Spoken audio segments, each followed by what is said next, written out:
Assalamualaikum warahmatullahi wabarakatuh. Selamat pagi anak-anak sekalian. Alhamdulillah pada pagi hari ini kita bertemu kembali di dalam semester genap, di mana pelajaran IPS pada hari ini kita akan mempelajari peran Indonesia dalam kerjasama dan perdagangan antar negara.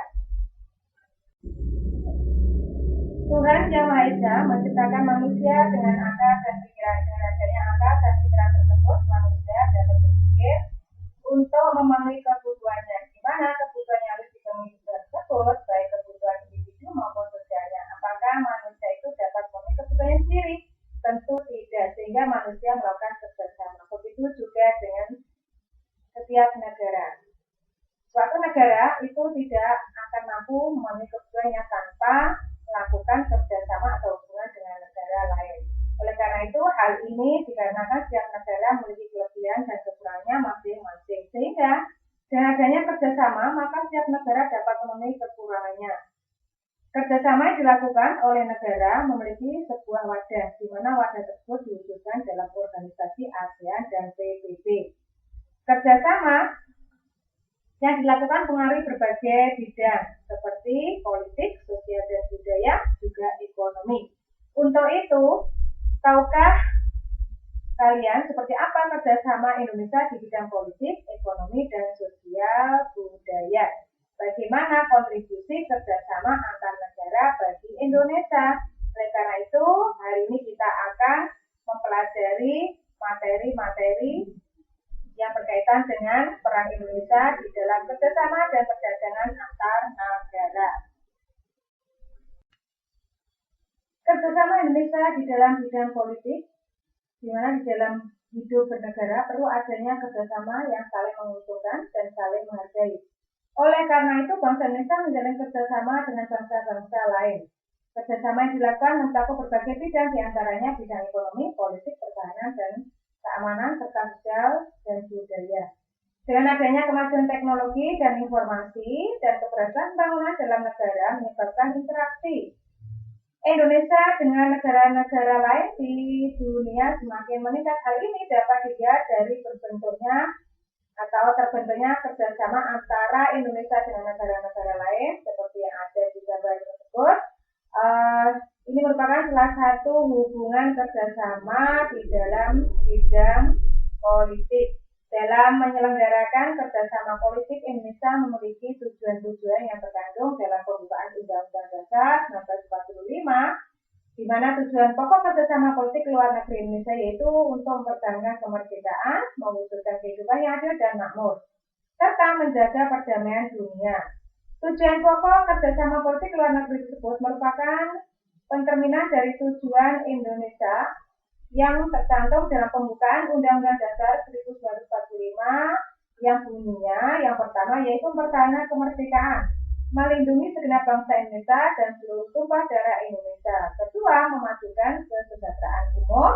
Ketiga, mencerdaskan kehidupan bangsa serta ikut melaksanakan ketertiban dunia berdasarkan kemerdekaan, perdamaian abadi, dan keadilan sosial.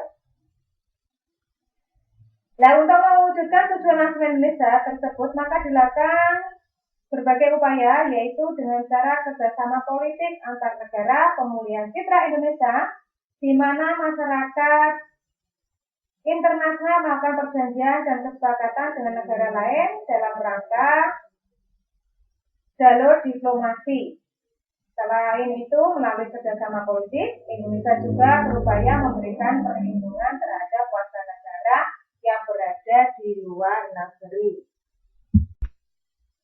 Pada masa awal kemerdekaan, sebelum adanya pengakuan internasional secara luas atas kemerdekaan Indonesia, Belanda tidak mengakui kemerdekaan Indonesia dan berupaya kembali menjajah Indonesia. Bahwa kita ketahui semuanya, Belanda ini adalah merupakan penjajah yang terlama menjajah Indonesia. Pada saat yang sama, Indonesia juga menghadapi kenyataan sejarah yaitu munculnya dua kekuatan besar di dunia, yaitu Blok Barat. Blok Barat ini adalah Amerika Serikat dan Blok Timur yaitu Uni Soviet yang berseteru dalam memperebutkan dukungan dari negara-negara lain. Dengan adanya berbagai peristiwa tersebut, maka sangat berpengaruh terhadap usaha-usaha bangsa Indonesia dalam menggalang dukungan internasional demi mempertahankan kemerdekaan. Untuk memperoleh dukungan internasional, Indonesia dihadapkan kepada dua pilihan, yaitu berpihak kepada blok barat ataukah berpihak pada blok timur. Bangsa Indonesia berpendapat bahwa sikap yang diambil tidak boleh membuat negara terjebak dalam kepentingan blok barat atau blok timur. Bangsa Indonesia tidak ingin menjadi sasaran dalam pertarungan politik antara dua blok tersebut. Bangsa Indonesia harus menjadi negara yang berhak menentukan nasibnya sendiri dan memperjuangkan tujuan nasional, yaitu merdeka seutuhnya tanpa ada rongrongan dari negara lain. Untuk itu, perjuangan harus dilakukan atas dasar kepercayaan terhadap diri sendiri dan kemauan untuk berjuang dengan kemampuan sendiri melalui usaha menjalin hubungan baik dengan negara-negara lain di dunia. Atas dasar pertimbangan tersebut, bangsa Indonesia memutuskan untuk tidak memihak salah satu blok, yaitu blok barat maupun blok timur. Bangsa Indonesia juga memutuskan untuk menetapkan politik bebas aktif sebagai prinsip politik luar negerinya. Apakah yang dimaksud dengan bebas aktif tersebut? Yang dimaksud dengan bebas yaitu bangsa Indonesia tidak memihak pada kekuatan-kekuatan yang ingin berseteru dan tidak sesuai dengan nilai luhur bangsa Indonesia. Sedangkan yang dimaksud dengan aktif yaitu Indonesia atau bangsa Indonesia aktif dalam hubungan internasional dan rangka mewujudkan ketertiban dunia. Dalam menyelenggarakan kerjasama politik antar negara, itu diperlukan lembaga politik internasional untuk mengatur kerjasama yang diselenggarakan. Lembaga politik tersebut berfungsi memberikan pertimbangan hukum dan etika sehingga negara-negara anggota bertindak sesuai dengan aturan-aturan yang berlaku. Melalui lembaga politik internasional, Indonesia dapat berperan aktif dalam memperjuangkan kepentingan nasional dan mewujudkan ketertiban dan perdamaian dunia. Tahukah kalian apa saja lembaga kerjasama politik internasional? Adapun lembaga kerjasama internasional di antaranya yaitu ASEAN dan PBB. ASEAN merupakan lembaga kerjasama negara-negara di kawasan Asia Tenggara, sedangkan PBB yaitu lembaga kerjasama negara-negara di seluruh dunia. Kedua lembaga tersebut dimanfaatkan oleh Indonesia sebagai sarana untuk berperan aktif dalam kerjasama politik internasional, yaitu meliputi ASEAN sebagai lembaga kerjasama politik regional. Regional berarti itu kerjasama yang dilakukan dalam satu kawasan, di mana organisasi perhimpunan bangsa-bangsa di Asia Tenggara yang bersifat non-militer dan non-politik. Dan yang kedua yaitu PBB sebagai lembaga kerjasama politik dunia. PBB atau kepanjangannya Perserikatan Bangsa-Bangsa itu merupakan sebuah organisasi internasional yang didirikan pada tanggal 24 Oktober 1945 di San Francisco yang dipelopori oleh 51 negara. PBB bertujuan untuk mendorong kerjasama internasional. PBB juga merupakan pengganti organisasi Liga Bangsa-Bangsa yang didirikan setelah Perang Dunia Kedua untuk mencegah terjadinya konflik serupa.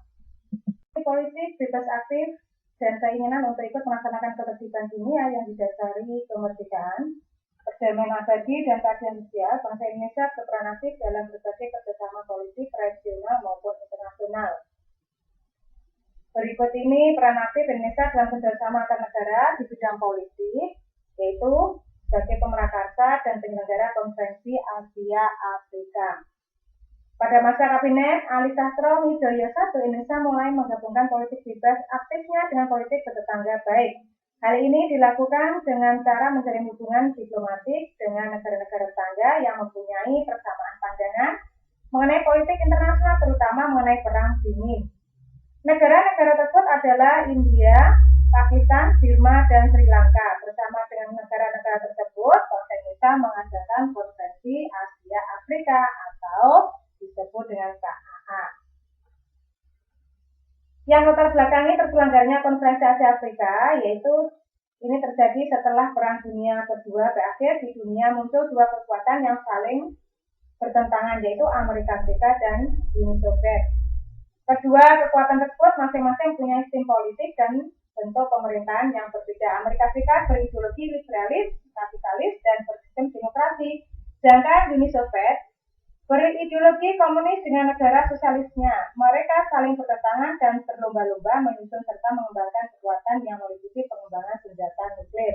Situasi pertentangan inilah yang disebut dengan perang dingin. Di tengah-tengah situasi perang dingin, inilah bangsa Indonesia bersama 4 negara lain yang ada di kawasan Asia, yaitu India, Pakistan, dan Sri Lanka, serta Burma, mensponsori adanya konferensi di antara negara-negara Asia dan Afrika. Mereka sepakat bergabung untuk mengusahakan perdamaian dunia. Berikut ini beberapa latar belakang yang mendasari terselenggaranya konferensi Asia Afrika. Yang pertama, bahwa kedua benua yaitu Asia dan Afrika itu letaknya berbatasan dan mempunyai sifat geografis yang sama. Yang kedua, kedua benua memiliki beberapa persaingan yang kuat. Bangsa-bangsa Asia dan Afrika bukan saja diperkalikan oleh hubungan keturunan, akan tetapi juga oleh hubungan keagamaan dan sejarah. Dan yang ketiga yaitu PBB, sudah ada forum konsultasi dan dialog antara negara yang baru merdeka, tetapi di luar PBB belum ada forum yang menjembatani dialog antar negara tersebut. Demikian materi pada hari ini.